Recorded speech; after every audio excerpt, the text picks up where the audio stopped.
This is a Wild Age Production podcast.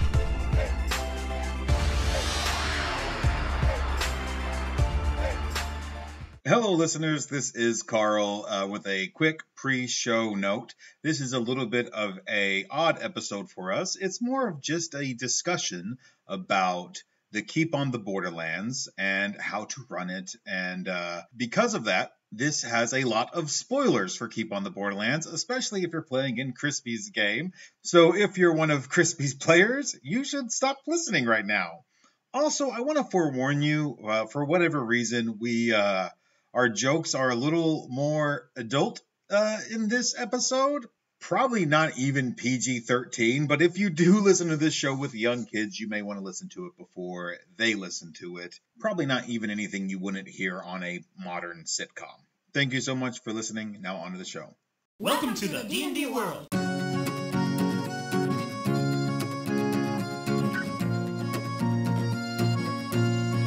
Meet you by the art room door, in a circle on the hallway floor. I made up a new map last night. It's got a dragon and a wizard fight. The cold open was going to be all about how I had just gone over everything that would be great in a cold open, but we weren't recording at that time. But this isn't the cold open podcast. This is the worst cold open. This is What is going bad. on? I don't know. What does go into a cold open? I don't Nothing. really just like a, just like a conversation, like a snippet of Like a little chit chat. Yeah, like I always tried to like have it be like you're like coming into like a friend's conversation, like have that like that like we're already in the process of talking about nerd stuff, and then like, hey, welcome listener, here's our show. It's really about astounding that there's never been like a beer commercial that just starts like a sitcom starting and then someone cracks a beer and they're like, no, that's a cold open. That's really astounding that hasn't happened. This isn't the Bad Dad Jokes podcast. It's not. It definitely is.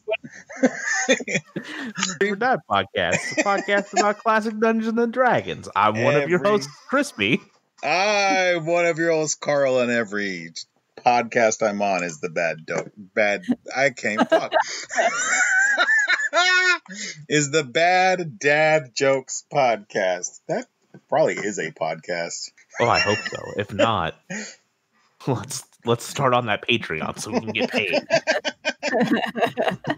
And I'm your host, Courtney.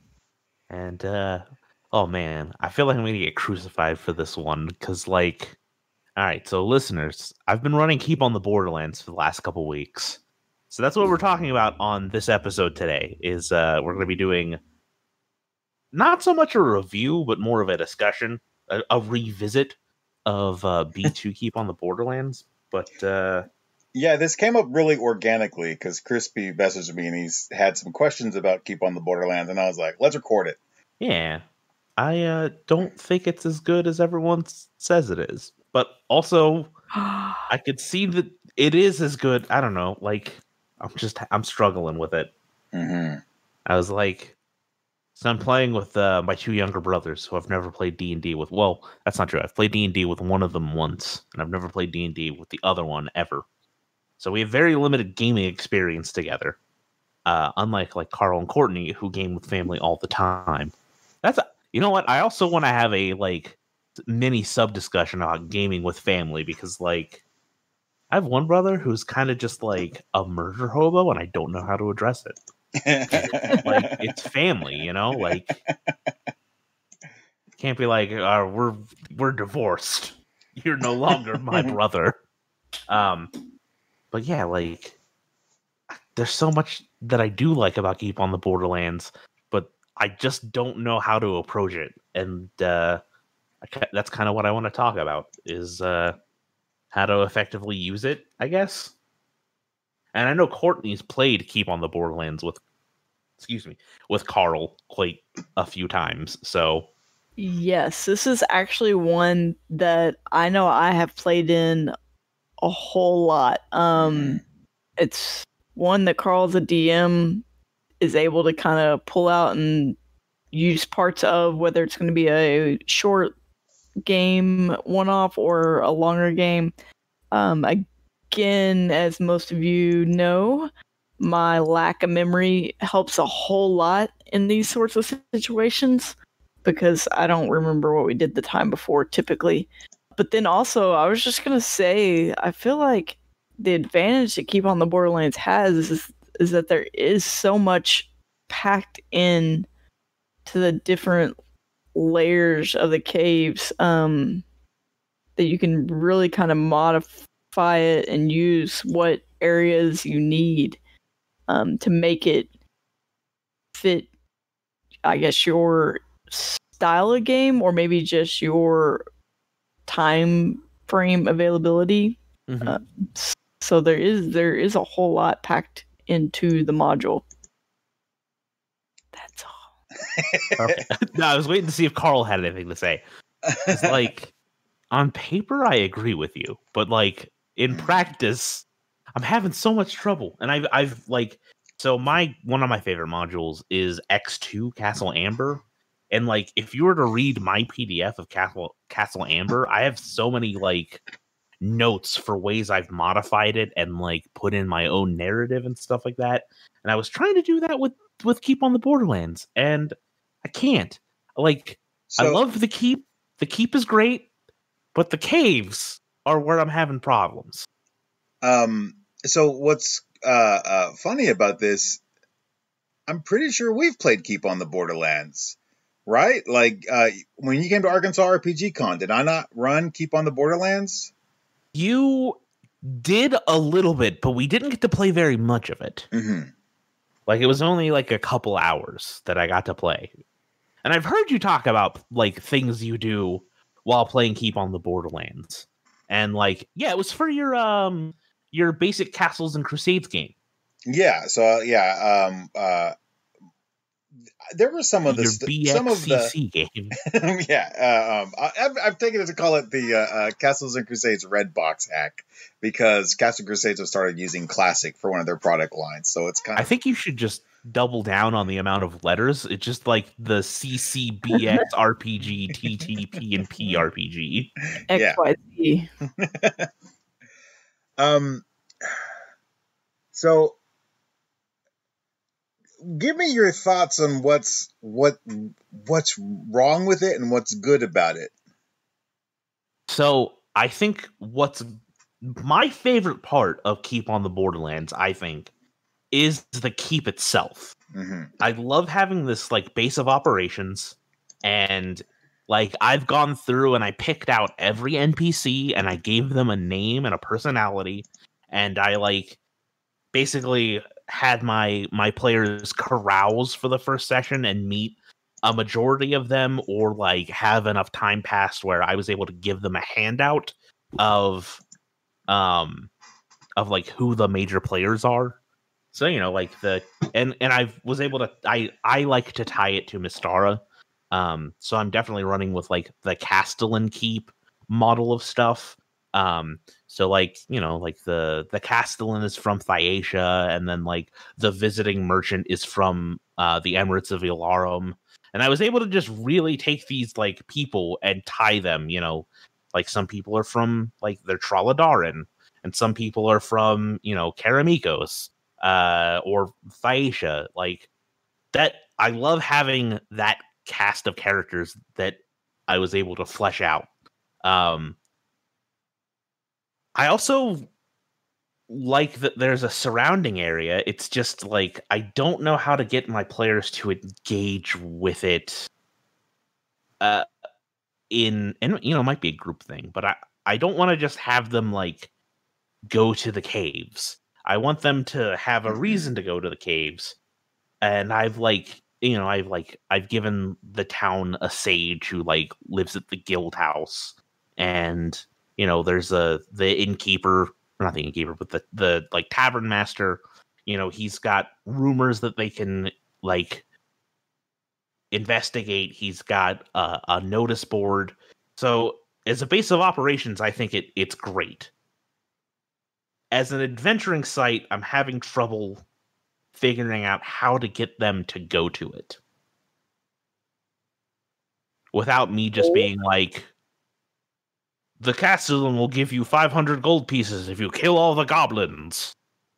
I want it to be more like one of our sessions was lizardmen were kidnapping there's the lizardman swamp, which I think is great. The lizardmen had been like kidnapping townsfolk from the towns surrounding the keep and like the areas that the keep would protect. And so they investigated it that way, but like that was also that was hear ye, the Castellan will give 500 gold pieces to people to investigate this. And I don't want that to be the crutch. Mm-hmm. Almost like the help wanted adventure board at the tavern. It's a little too on the nose, and it's the same thing every time. Exactly. Well, I want to like bury like one of the notices is that like someone's ancestral sword was lost in the orc cavern portion of it, and that like he just wants it to not fall into the hands of the orcs, and if they go and rescue it, it's theirs, and it's like a +1 sword, but they're not biting. Well, I mean, so I don't know if you heard Courtney's solution, but I think it was a pretty solid one. Oh, I didn't. Wait, what? Did you not say gold? Oh yeah, but then he said, like, I don't want. Like, I get Crispy's point. He doesn't want to just say, like, go for gold. Like, well, but he was saying he didn't want the Castellan to just say, I'll reward you to do this. But what you're saying is different. You're saying there's treasure in the caves. So why would you not want to go get the treasure in the caves? But I also like things, like Crispy was saying, like, there's a problem to solve. Like, people are being kidnapped, or somebody lost something and you're going to find it, or somebody left and never came back and you're going to try and find them. I've been peppering that in. Like, my narrative for the caves is that like this is like the last truck stop at the edge of the world where people are being called by the forces of chaos to go to the caves and join. So like lots and lots of people come to the keep as their stop to like before they go to the caves, and a lot of them never return because they're being called by like an evil malevolent force, and they join the forces of chaos. So I've been trying to pepper like, hey, there's probably like a lot of cool stuff, like, but I don't know, maybe I'm being too subtle, and that's my whole problem. Well, Carl, you can probably elaborate if this is even the same module. Didn't we go looking for an adventure that never came back, but specifically like a locket? Mm-hmm.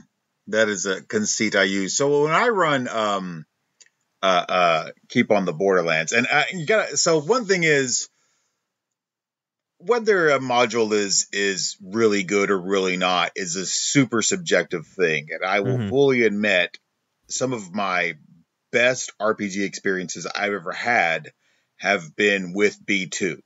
And that's just because I've run it a lot. If I ran X2 a whole lot, it would be my favorite module. If I ran B1 a whole lot, it would be my favorite module, because those experiences generated from play. It wasn't necessarily the module that created them.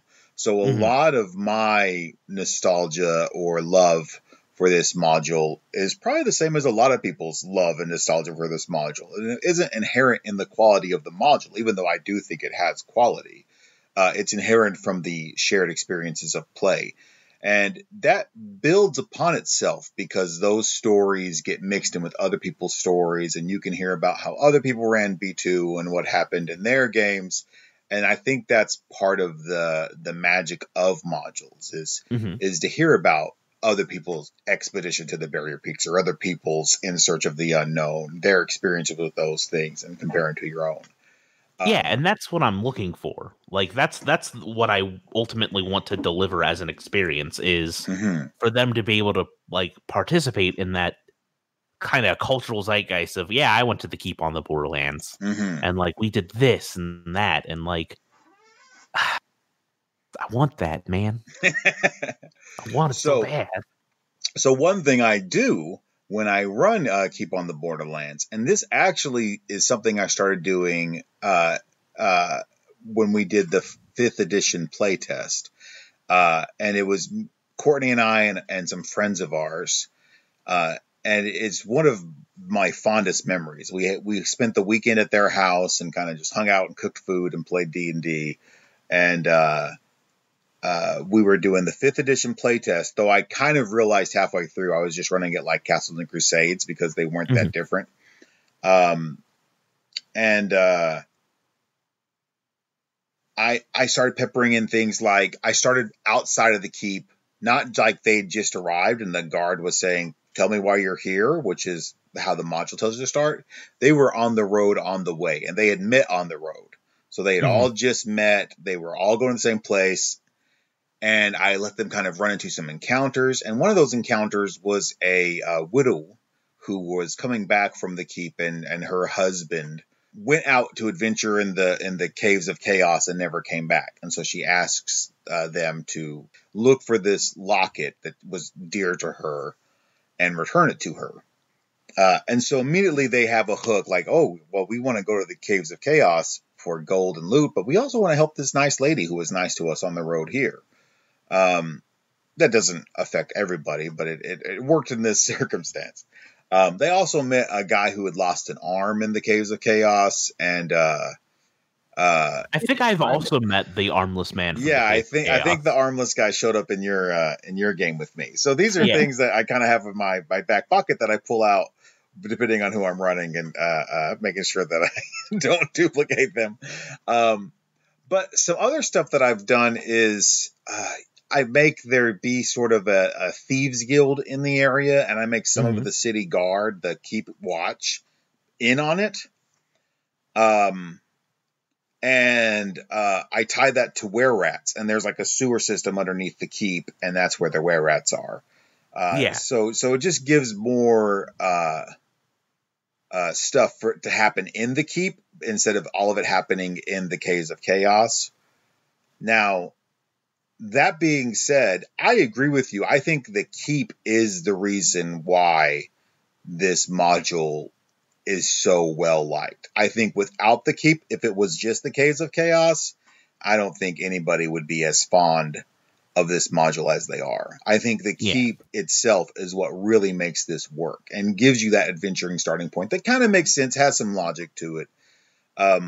One thing I do is I make the keep an impassable thing. It's like the wall in Game of Thrones. It is. Yeah, I'm also doing that. Like, essentially, there's the caves of chaos are the encampment for the forces of chaos, where the shrine of evil chaos is, and they are constantly assaulting the keep, and the keep is like the last bastion. That was something I also picked up on, because if you look at where they're, sorry to like keep interrupting you. If you look at how they're situated geographically, like the keep has one road that goes to it. It's up on a sheer cliff after that. And then the caves are in a ravine. So there's only one way into either one of them. What you can do with that, and what I've done is I've had tolls you have to pay to get in and out. And it's essentially not necessarily tolls. What I do is I actually tax treasure that's coming back into the keep. And that's how the keep kind of pays for itself, is when the people go out and adventure and fight these monsters and reclaim the treasure and come back to the keep. That's when they get taxed on the treasure they've brought back to the keep. But then you can pepper in some secret ways in and out, tunnels and stuff to get from the inhabited lands to the kind of the wastelands, the caves of chaos. Another thing you can do, and I really suggest doing this for people who have kind of a problem with the structure of the Caves of Chaos as they are, is you can just take any of those caves and separate them out. And instead of envisioning it as there's these Caves of Chaos over here, and it's just this one giant monolith of all these different monsters, and they all live there next door to each other. You can say northwest there's the kobolds, and straight north are the orc caves, and the kind of have the lay of the land of what is a blasted wasteland beyond the keep. And I really like that idea, actually. It makes it happen in more manageable chunks, to where you can well, let's try the kobold caves and see what happens. And you can keep the ogre with the goblins and have that play out that way. And sort of have this be a choose your path. How dangerous do you want to go? And let them they can kind of have an idea of what is more or less dangerous based off of the experience level of the party. Even if the players don't know, there's nothing wrong with saying you, as your character, would know that the hobgoblins are going to be a tougher challenge than the kobolds. I've gaffed already in my game, which is also something that's been causing me to have less enjoyment. Is one of the hear ye adventure notice board quests was it sent them into the shunned cavern. That's the cavern with the gray oozes and the owlbear, and that's the one they latched on to. And they are level 1, and I've killed them already with it. Not the owlbear, but they entered into the shunned cavern. You know, it was pitch black. They had a light source, and they happened upon a room that had a random encounter of some acolytes that were hidden in darkness, and killed them with slings, essentially. So, the next session is going to be them recruiting hirelings. But, it's just, I feel like I've been off to a bad start, which sucks because I have had good experiences running Keep on the Borderlands, specifically the 5th edition playtest. It was the first playtest packet, and I was running it for them, and it was great. It was such a good time. The caves was a fun experience. I don't know what I'm doing wrong. I feel like a failure. It sucks. Just keep in mind that you can give them opportunities to get information before they ever get there. In my mind, this has become sort of this gold rush thing, where adventurers are swarming to the keep just for the chance of getting rich in the Caves of Chaos. So when they get there, or even, they're already there, they can run into other adventurers and kind of share reconnaissance. Another adventurer might say, oh, I went into that shunned cavern. That's bad news. Let me tell you what we saw. Boom, boom, boom. Ooh, that's a really good idea. I think I'm going to do that. You should go to this cave instead. It's a lot less likely to eat you for breakfast. Yeah. And so you can kind of create this atmosphere of camaraderie and rivalry among the different adventurers that are at the keep with them. And by doing that, that really solidifies the nature of what everybody's doing there. And they could latch onto that and say, well, that's why we're here. We're here to kind of get rich or die trying. And then you can kind of pepper in more of the task type quests where somebody didn't come back from the Caves of Chaos and they need help. And you can make there be a larger situation with the cult. I ran Keep on the Borderland for 8+ hours at NEA Game Fest, not 2020, but 2019. And it was a fantastic experience because I had 2 people sit down who were like, I guess we'll try D&D. We've never played before. And they did not leave for the 8-hour period. They were like, well, we can play these board games anytime. We have these board games. This is our chance to play D&D. And so it was just wild for people to just on a whim try D&D and then get invested and play for 8 hours.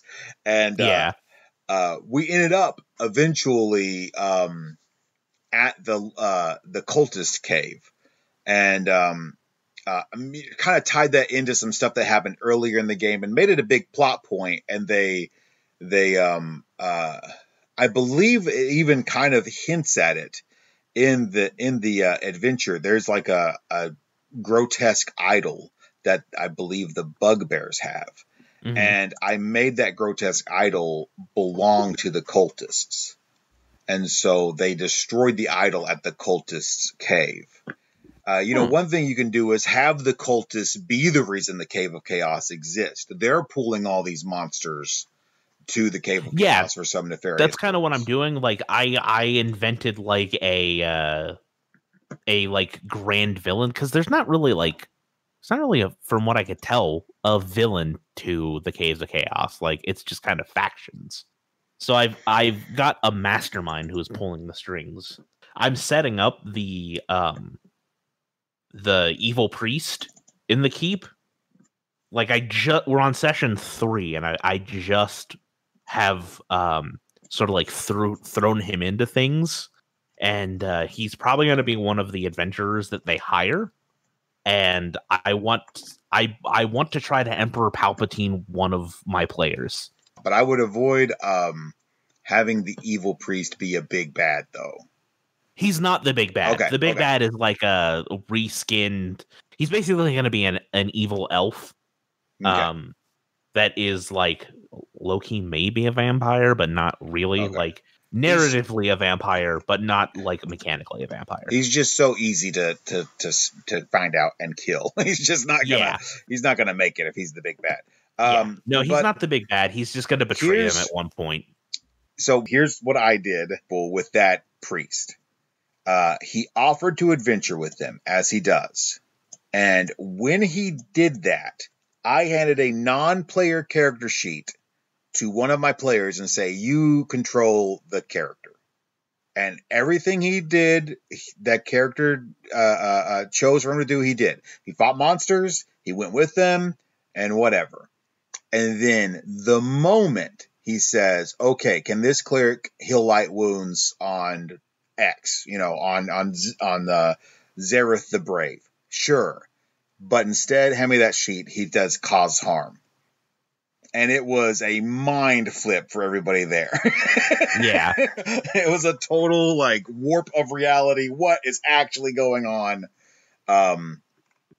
So, that's just something to do if you really want them to just hate you. Yeah. No, that's what I was going to do. I was going to, like, really have him, like, help kill goblins and do this and that. And then but the trick to that crucial moment. The trick to that was handing them the character sheet. Okay. Like, once they had that character sheet, they're like, okay, this is our dude. He's gonna help. You tell me what he does. You get to control his actions. Whatever. A person just pick one, and they get to control both characters for a little bit. Yeah, but like, so I've set up a big bad. I have been editing the case, like not the case, but I've been editing the module as I play. One thing I wanted to ask, and like Courtney might have experience with this, but like I feel like this module is really light on treasure compared to like my own homebrew. So like, am I just like giving out too much treasure in my like homemade stuff, or is this module kind of stingy? Oh, I don't know. That would require me to remember what treasure I acquired during a game. So I guess I've never really noticed. I feel like most of the time I end up playing in this one, it is like a one-off, and I honestly don't. I mean, yeah, it's fun to get something cool or find something cool, but if you're not carrying it over to another player, it's not terribly exciting to me. The one-offs are more fulfilling or satisfying when you solve the problem, or you return the locket, or you kind of finish that sort of quest. Whereas if you're playing a campaign, yes, finding the gold or the magical items is more helpful for continuation. So I don't know. You're probably being too generous. I guess what you said you're probably not. You should give out more gold. As the DM, what do you think of like the treasure amount in this module? I think it's pretty good. I think it's about right. I mean, honestly, you can actually find where people have made lists of like everything you can find in the Caves of Chaos. And it may just be in B2 at all. It could include the wilderness encounters. But I don't know. I don't think of it as a low treasure module. Now, you can always add some treasure, especially if your players are having a hard time and you're just like, well, this has just become a slog. You know, I do think this was designed a little bit for large parties or henchmen. I think there are some combat encounters here that would take a 4-person party and just chew them up. Yeah, could they find like a healing potion or some sort of magical ring if they're all about to die and you don't really want to kill them all? I don't want to kill them all. I killed most of them on accident, and I had to like revive them.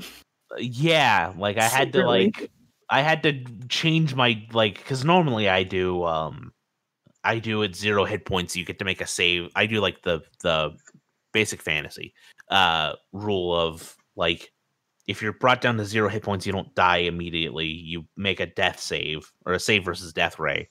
And if you succeed, you live. But if you fail, you die. But now I'm like, negative 10 hit points is seeming kind of good. I think I'm going to do that because there's only 4 of them, you know? And I don't want people to be mad when their characters die. Like, I'm not in the business of killing characters. Goal is to have fun. So... Yeah, I think it's just one of those things where you have to set up expectations, and the trick is, to me, if characters can die, the player has to be able to get back into the action as quickly as possible. Yeah, like I was gonna, for them to hire hirelings, like I was actually gonna have them all just roll up a second character, and that's their hireling.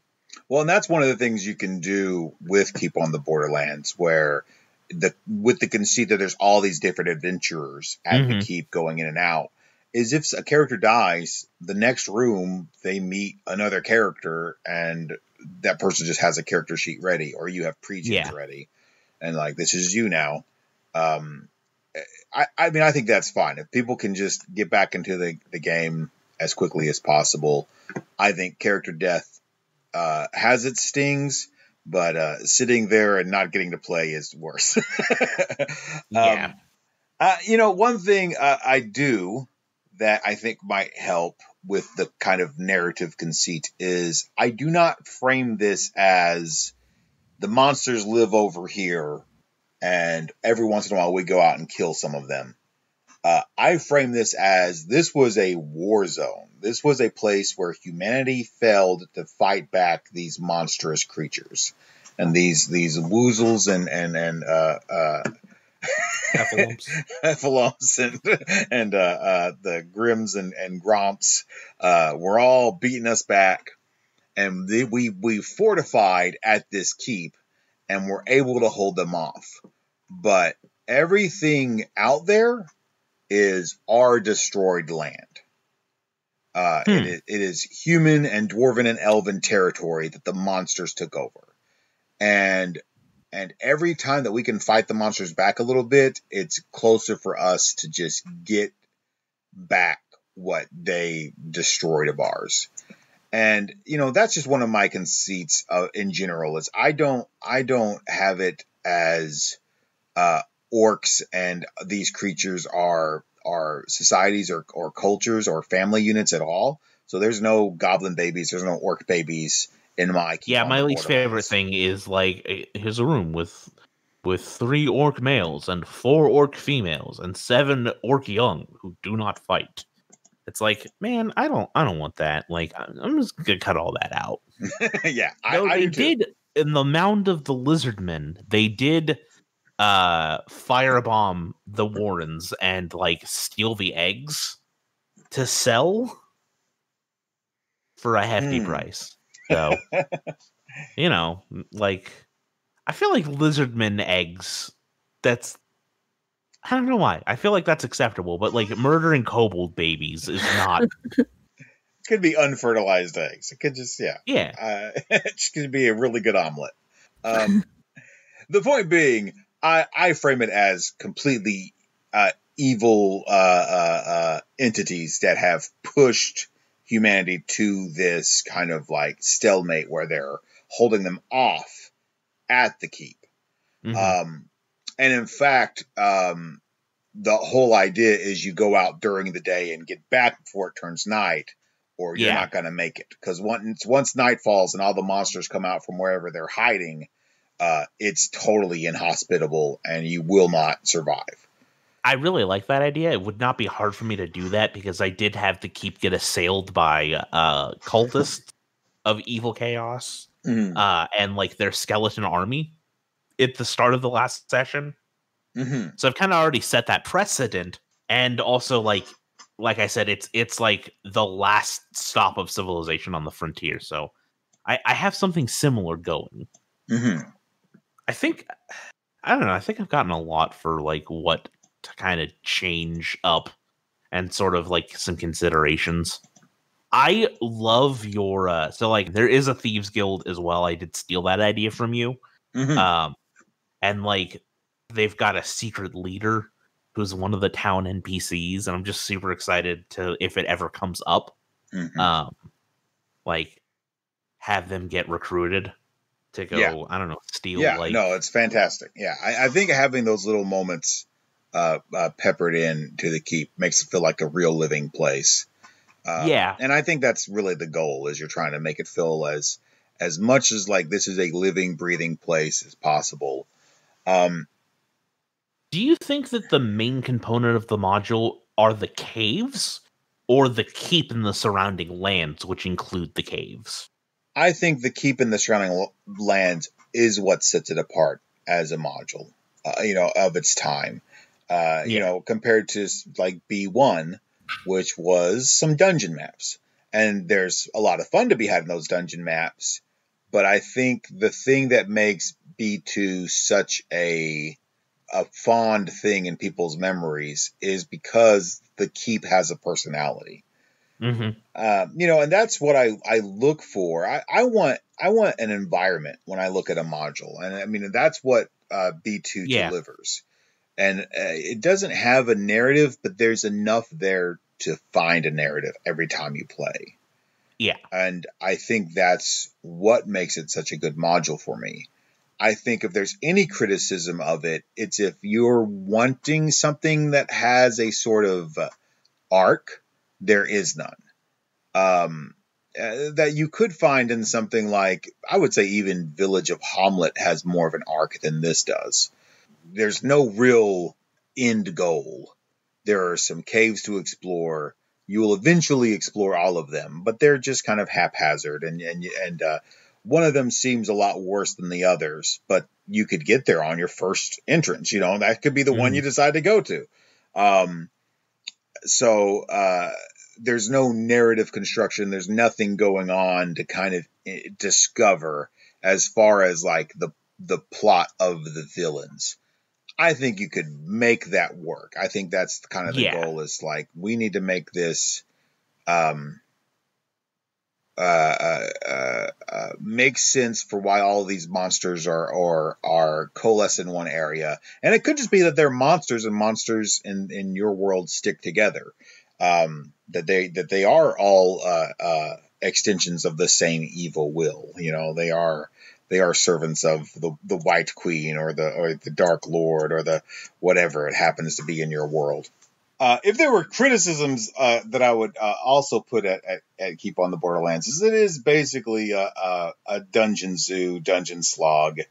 And a lot of people, that's not for them. I think separating out the dungeons into their own separate areas and just making it a blasted wasteland, and like the kobolds are over there and the orcs over there, can do a lot for that. I would remove all of the civilian nature of their life, because that's just not how I run monsters in my games. And I would make there be a reason why these cultists are out here doing what they're doing, and that be sort of the driving force. Disrupting the cultists, it becomes a goal at that point. That's essentially what I'm trying to do, is like I'm trying to set up the narrative of there being like a malevolent force that is pushing back at the keep, and that it is filled with like lost lore and lost treasure and stuff like that. I think like for me, like what I envision, this is my criticism, is what I envision that entailing. The module out of the box is not like at that same level. Like, you know, I'm envisioning grander treasures, you know, than I think what is there. But again, it's the introductory module, so I think maybe I'm trying to treat it like a campaign setting and not like a levels for dungeon levels 1 through 3 kind of thing. So maybe I was the problem all along. That I'm glad we could help you through this, Christy, through this process. Yeah. Everyone who I would talk about this with in my game. Not the module. Yeah, I am the problem. It's not the module, it's all me. But like, no, I do appreciate you guys being a sounding board, because like everyone who I would talk to about this game is in this game, so I can't talk to them. The other problem I'm having, that makes it difficult. Yeah, like I don't want to tip my hand as to like what sort of dangers they might find. Like, you know, there's a cave with a certain mythological Greek beast in it, and like I don't want to give that away. I want it to be like a secret. I don't know, like how much do you give away, Carl, when you like as to what's in the caves when you run it? My advice is to make that mythological Greek beast a good guy. Really? Yeah, absolutely. Huh. She's in prison. I think the number one thing you can do is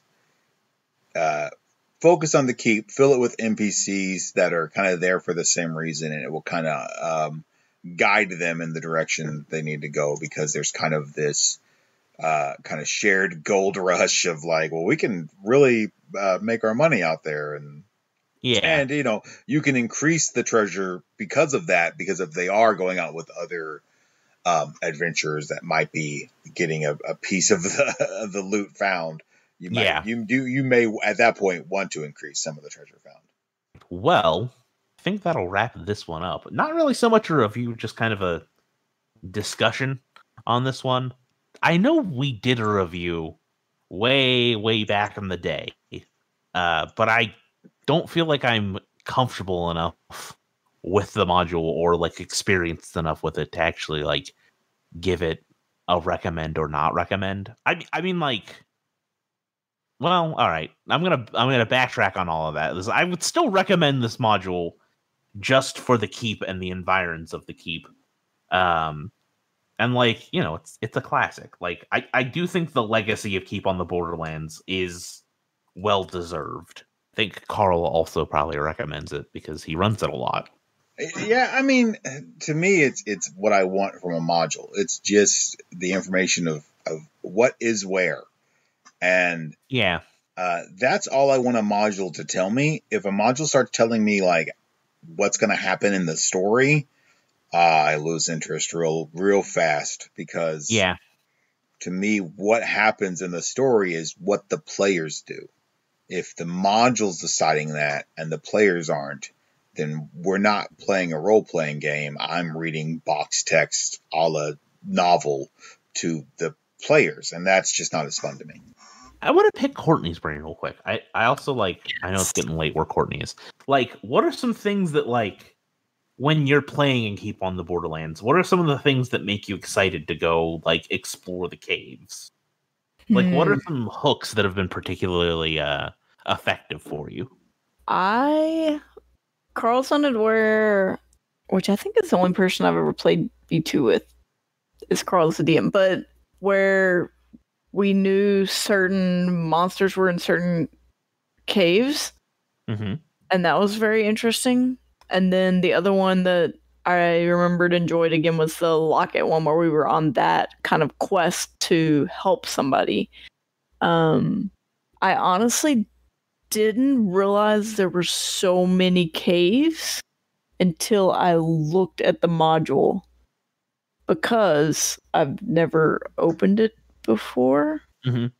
And even if I had, the first paragraph says, if you're not the DM, stop reading, which is not good for sales. I mean, I don't know what Gary Gygax was thinking, But if you tell people not to read your book, it just seems like bad marketing.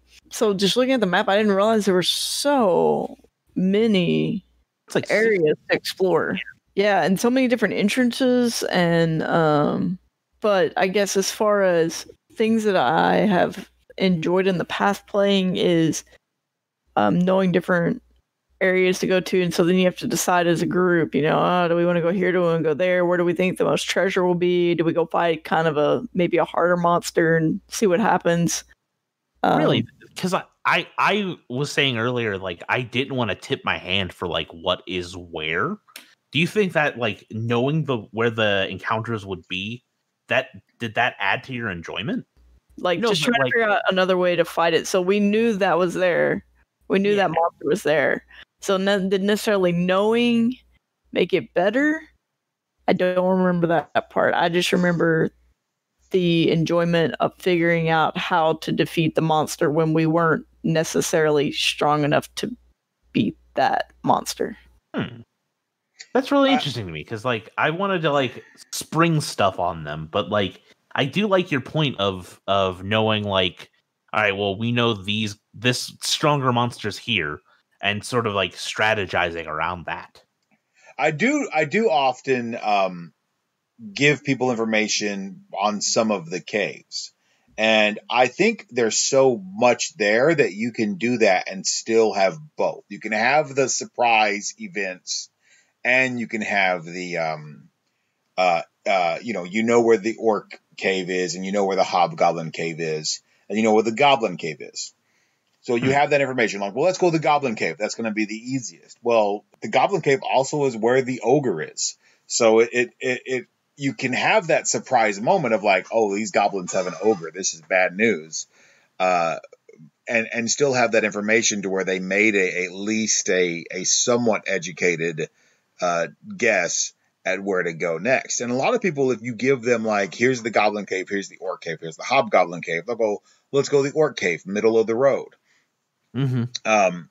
So it provides a start with the promise of more exploration. There is a bugbear area. There is this cultist temple. There's, gnolls, and, there's so much to explore that you can kind of give them the first few as seeds and let them go out and find the other ones. And it can come from other adventurers, or it could be something they heard on the way there, or, they found a map or whatever.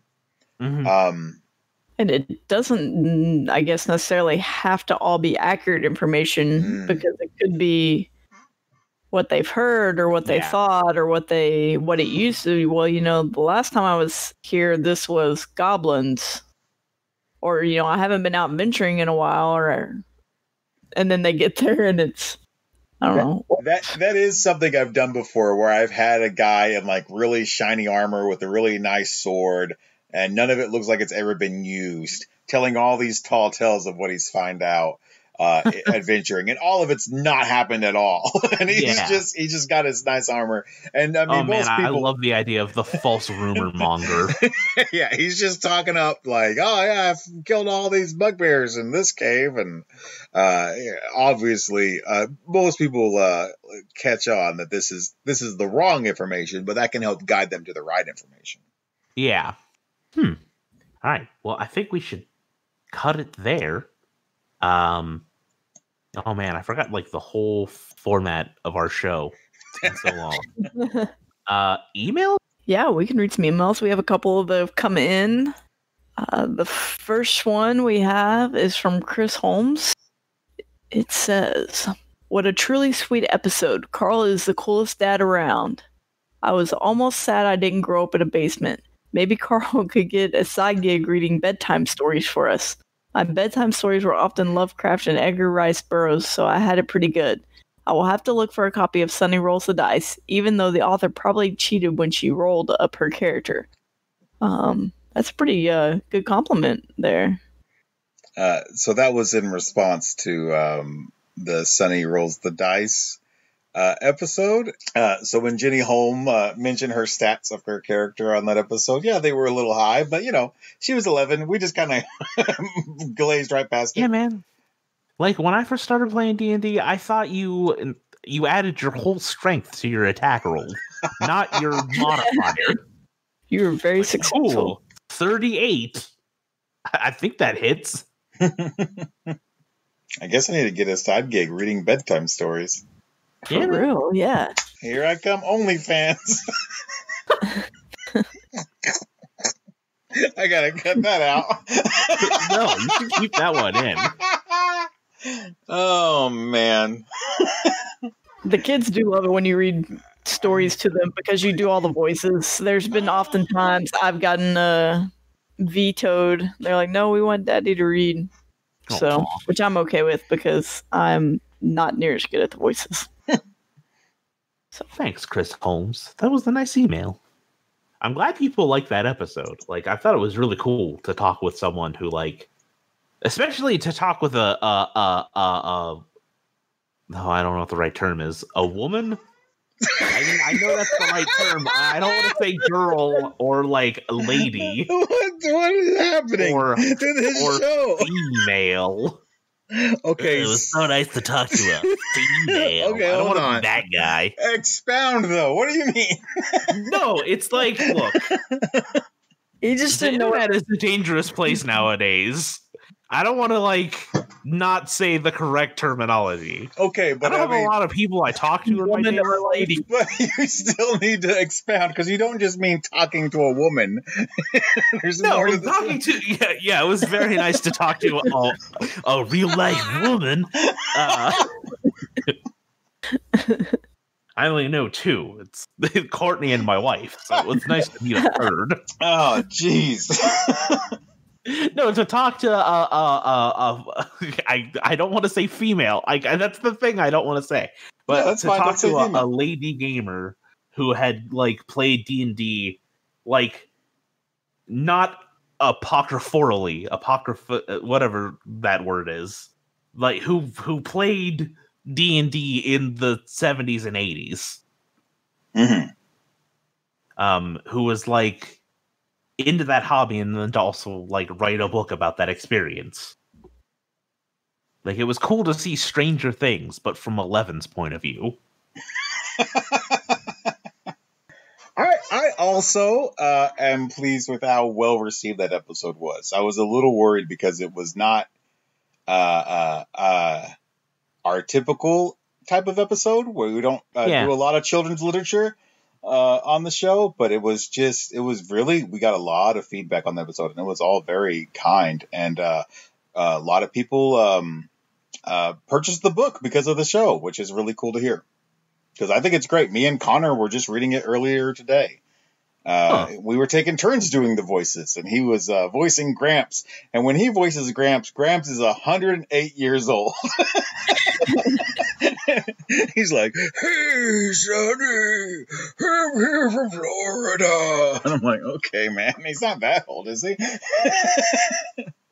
In his eyes, I'm sure he is. You know, when you're... Yeah, that's fair. All right. Do we want to move on to the next email? We have another email to share with you guys. It is from Buck. I totally love this new host set. You're fantastic, and these topics and guests are so interesting. Episode 140 and Daryl's interview was exciting and enlightening to this DM of 38 years. Please keep up the good work. I, too, am a dad DM, and my kids are now in their 20s and players and DMs themselves. The use of D&D for education is something I've tried to promote since high school. I've listened for years and binge listened when I've fallen behind on listening to your shows. The most recent show with Jennifer Holm was fantastic. Bought the book for my grandkids. Please keep up the OSR discussions. I'll even post a question. My biggest problem as a DM is running one-shots. They almost always spill over to 2 or more sessions. Any tips on how to homebrew and DM a real one-night one-shot? Keep sodding, Buck. I have. Like, this is my... So I thank you for the kind words, first of all, and also validating the point that we just made, that people really liked the Jennifer Holm episode. Oh, I thought you were going to say that we're fantastic. Oh, I mean, like, we are, but, you know, I didn't want to have a big head about it. I understand. So I run a lot of one-shots, actually. One-shots are kind of my, like, wheelhouse, actually, which is good and bad. So I have kind of figured out the perfect length of time for a one shot. It really depends on how much time you want to kill, but essentially prepare X amount of hours worth of material. Like, so say your night is going to be like, 4 to 6 hours. Prep about 4 hours of work, and with all of the like off-topic joking and like people asking questions about like a really mundane thing that you didn't think they were going to ask you about, or like starting an NPC speech because you can't get the right voice down for them and you're like, no, that's not right, and then starting again and being like, no, that's even worse than the first voice I did. What is wrong with me? You'll really fill the time. So like, don't prep amount of material, look at prepping for a block of time. So like for me, that time frame is about 4 hours. And then, as you play, you can sort of embellish more. And that's been my guiding principle is prepping for a block of time rather than like, here's my dungeon that we're going to get through in one night. I feel like when we're playing a one shot and we haven't gotten possibly as far as Carl would expect that we would make it,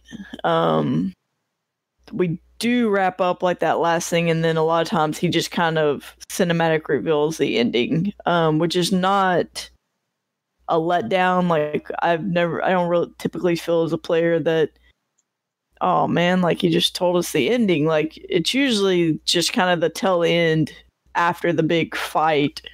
And I guess as a player, I don't know how much he skipped in between to get us there to that end, how much he stretched it to get us to a time period either. Like I've never really noticed from the player's point of view, but I have noticed at the end, a lot of times there's a wrap up of, okay, and you did this and you did this and you all made it back to the keep and great job.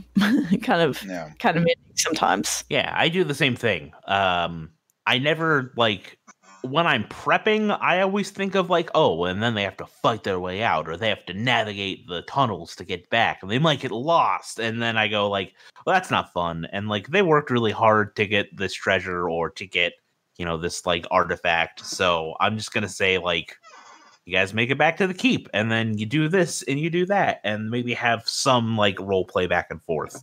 I do the same thing. Like, I think once they've won, and you should sort of like, don't try to make them earn it more than they already have. Yeah, or needle them, and also like, once you've hit the climax, everything else is denouement, and if you make them play out the procedural nature of the denouement, then you lose the climax. Mm-hmm. I really thought you said everything else is a damn wall. It's a damn wall. Oh, gee. I was like, gracious. what? It's declining action. Denouement. No, dang wall, man. Wall. That damn wall, man.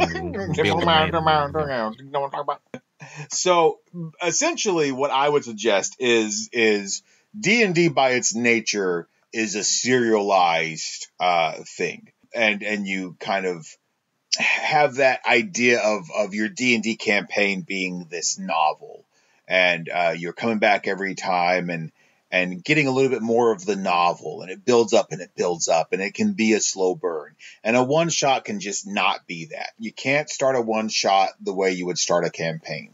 A one shot is an action movie that is kicking in the doors from the beginning. Like if your campaign is going to be this slow reveal of like the king is a false king and you have to supplant the king, then your one shot has to be, you have the rightful king already and it's a baby and the guards are coming for you. It's got to be going right then. And the other thing I would suggest is to have a sliding climax, which does not sound like something I can say on this show. Really pushing the boundaries on this episode. Jesus. Let me find a different. Trying to reel those listeners back in. Oh God, let me try to find a different way to say that. A very central episode of Super Die. Okay. No. It has to have a end that you can place wherever you need it to be. So, for example, if there's an ogre that's been causing problems in your one shot, then when you have about 30 minutes left, that's when the ogre shows up, or that's when the ogre is discovered, or whatever. You have to find a way for the end of your one shot to appear. If you keep that in mind, then you're going to be able to get there when you need to get there. I've run Keep on the Borderlands as a one shot. And when I run Keep on the Borderlands as a one shot, they're looking for the locket. And when I have about 30 minutes left, that's when they find the locket. And that's when they get the more information and they save the day and that. Usually I attach that with the guy still alive and they find the guy and return the guy, not just the locket. Not all of that. Sometimes the guy's dead. You can find ways to kind of pepper in some information in the beginning that can show up at the end, or you can make it like I said, like you're kicking down the door. This is the adventure. You're trying to get the rightful king, who is a baby or a child or whatever, to the people who will keep it safe. And you're on the road and you're trying to like protect this child from all these people who are trying to hunt it down. And then you see the banners of the people that you need to bring the kid to. And then you have your climax right there and you're ready to go. And the adventure can end when you want it to end because you know how much time you have left. Mm-hmm. If you're going to be fighting vampires on a boat, the players are already on the boat. And also, the first mysterious murder has already happened. There's no blood. Like, do stuff like that. Also, I feel like this is a cold read, but this might be the case. Is you might be prepping too much, or thinking that like you have to pack as much gaming into your one shot as possible. And I think it's okay to end. Like, don't be afraid to end a little bit early. You know, like spend some time BSing. Bring like a quick game. Like, I don't know. Do people still play Munchkin? Like, I've played a lot of Munchkin. Sure, some people do. So much so that I would never... Like, I've played enough Munchkin to last me a lifetime, but it's because, our one-shot would end early, and then now it's time to play Munchkin. Or, like, play a board game, or... A Munchkin-esque game that exists right now that's a lot of fun is... I can't think of the name of it. Courtney, what's the name of the game where... It's all the adventures and the monsters. Connor has it. He loves it. Dungeon something or... Dungeon Mayhem? Yeah, Dungeon Mayhem. Dungeon Mayhem's a great filler game for nights like that. Yeah, just play like a quick game. And then you get to have 2 games on your game night. Yeah. Also, Buck, thanks for all of the kind emails. You sent us a few... just encouraging us and letting us know that you're enjoying the show. And we're sorry it's been so long since the last episode, but thank you so much for those kind emails. And everybody else that reached out.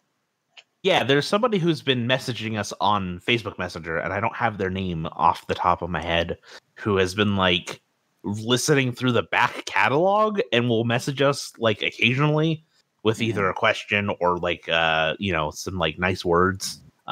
So you know who you are. I'm sorry I don't have that up right now, but yeah, thanks everyone who reached out to us. I've had a busy year. I did like a lot of adulting this last year, so all right. I think that'll be our show for this week, for this episode, this thing that we're doing. And oh boy, it's been so long. I literally don't remember how to end our show. Peace out, Cub Scouts.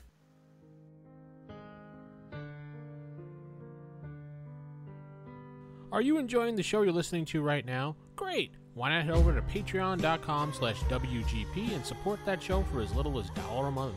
$1 a month goes a long way to helping support the network of Wild Games Productions. Again, that's patreon.com/WGP. Thank you.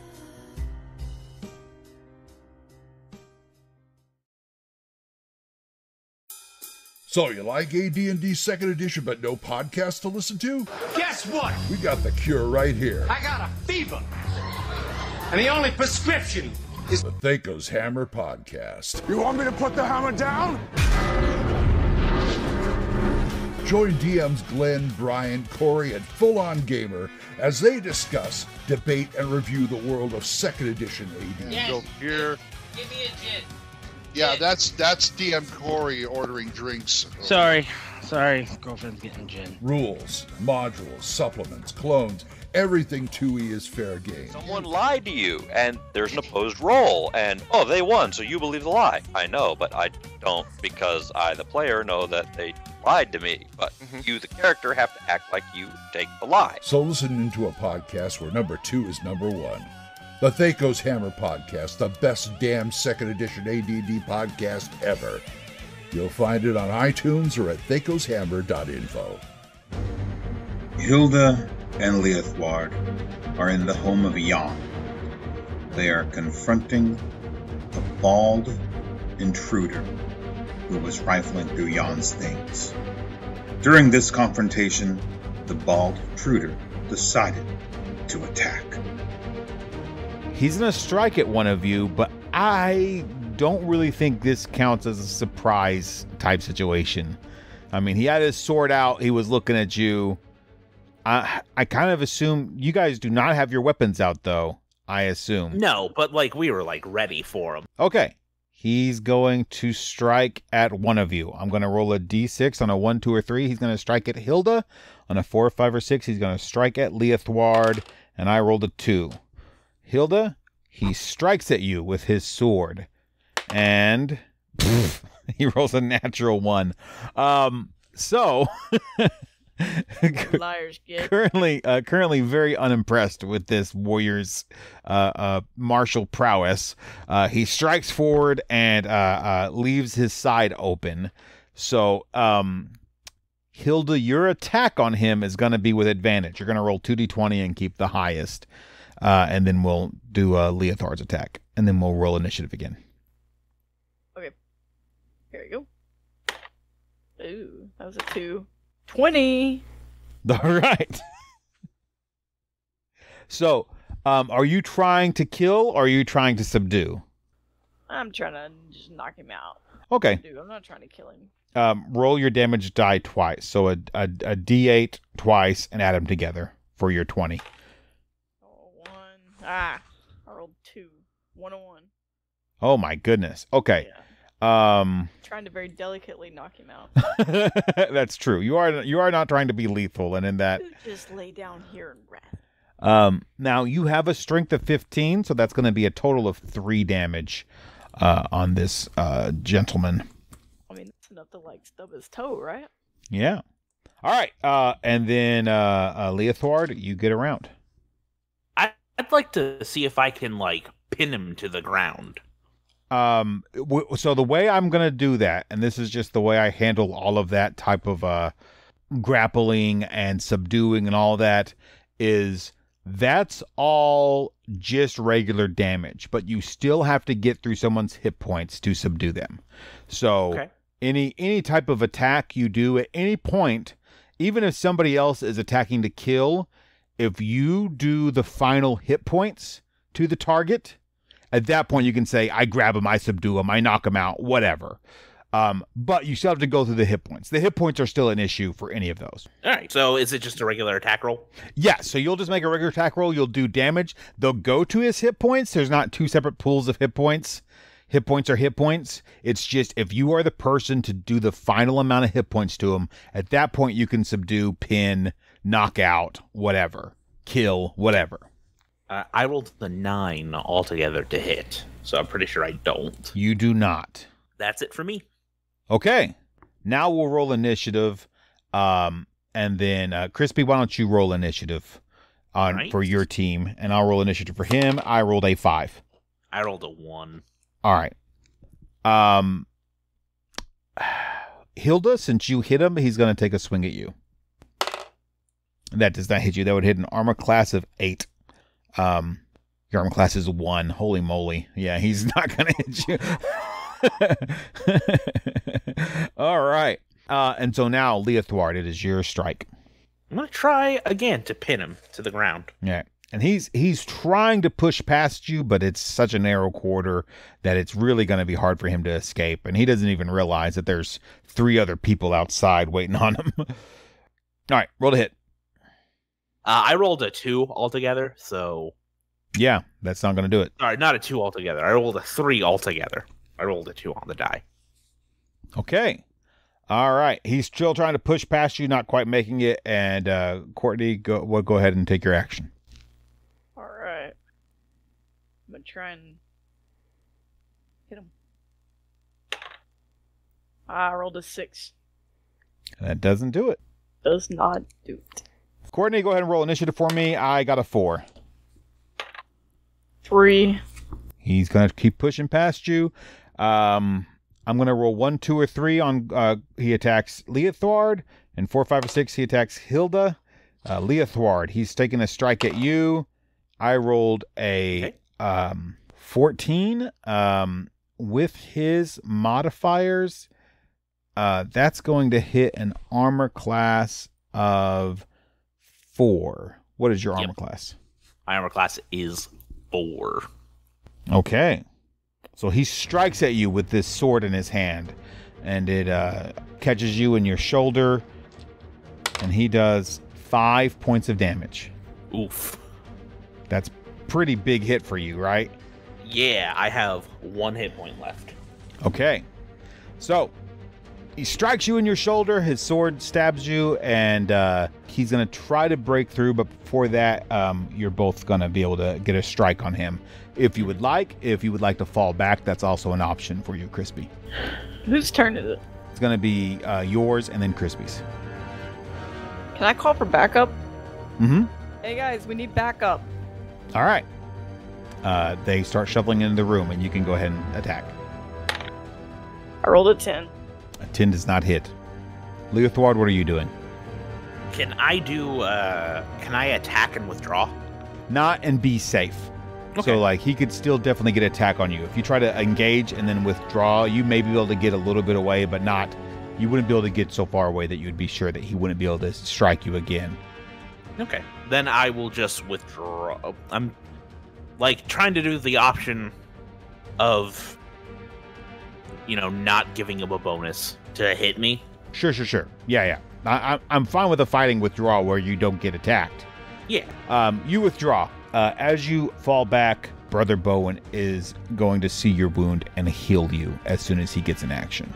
And so now, we're going to roll initiative again. And this time, Leothward, it's your roll. And I rolled a 6. I rolled a 2. All right. So, he's going to attack Hilda, as you're the only one directly engaging with him at the moment. And he's not going to get you.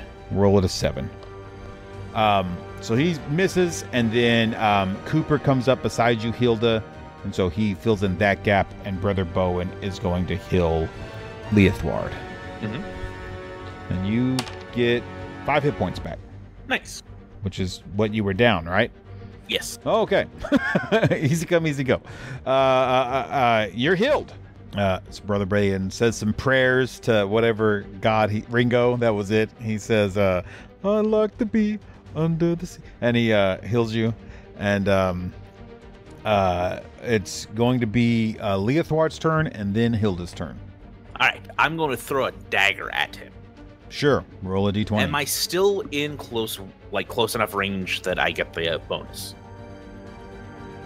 The dagger throwing bonus? Yeah.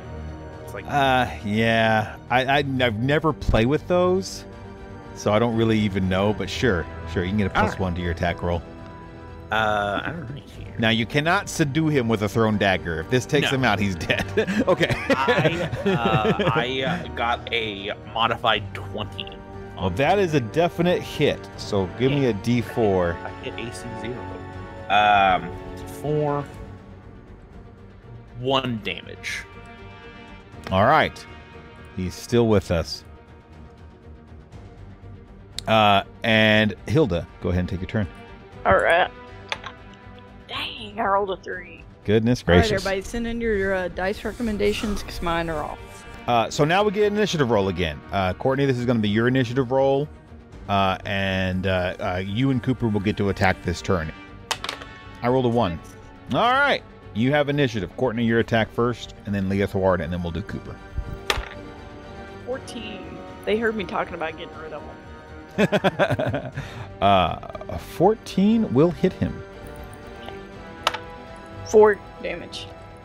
4 damage. He is still among the living. Leah Thwart, what are you wanting to do with this? I'm going to throw a second dagger at him. All right. This might be it for old Baldy. It's not. I rolled a natural 1. That's unfortunate. You're throwing into melee combat. Obviously, the thing that's going to happen here is your dagger's going to hit either Hilda or Cooper. So I'm going to roll a 1, 2, or 3 for Hilda and a 4, 5, or 6 for Cooper. And it's Cooper. Cooper gets the dagger. On your natural run, roll a D4. 4? Jeez Louise. All right. Holy moly. Cooper takes 4 damage. He goes, ah, and gives you a dirty look. I just sort of shrug and give him like a sheepish smile. Yeah, and I'm going to say he's not taking his attack this round because of that. And now, Baldy. Baldy's, I mean, he's freaking out. He does not think he's going to make it, and he has no other way out. You're blocking the door. I don't know that he has any other recourse. I'm going to roll a morale roll for Baldy here and see if he fights on trying to get past you or tries to surrender. So I don't have a morale rating for him, so I'm just going to make something up and roll some dice, and he's rolling terrible. He drops his sword and raises his hand and begs for you not to kill him. I don't know that he can do that. Jeez Louise, can he do that? Yeah, I'd say he can do that. Why can't he do that? I know. That's a weird thing to say, huh? Does he not have arms? You know, he has arms. But yeah, no, I think he can. He throws in a sword and raises his hand and says, "Please stop. I surrender. I surrender. Mercy." And that's where we'll end today. Thank you so much for joining us, and we'll see you next time on Save or Die. The Save or Die podcast is a production of Wild Games Production, and it's produced for entertainment purposes only. The music used in the intro and outro is by Tripod and used with permission. Be sure to visit the Save or Die crew at saveordie.info for more information. If you'd like to support this podcast, please go to patreon.com/WGP.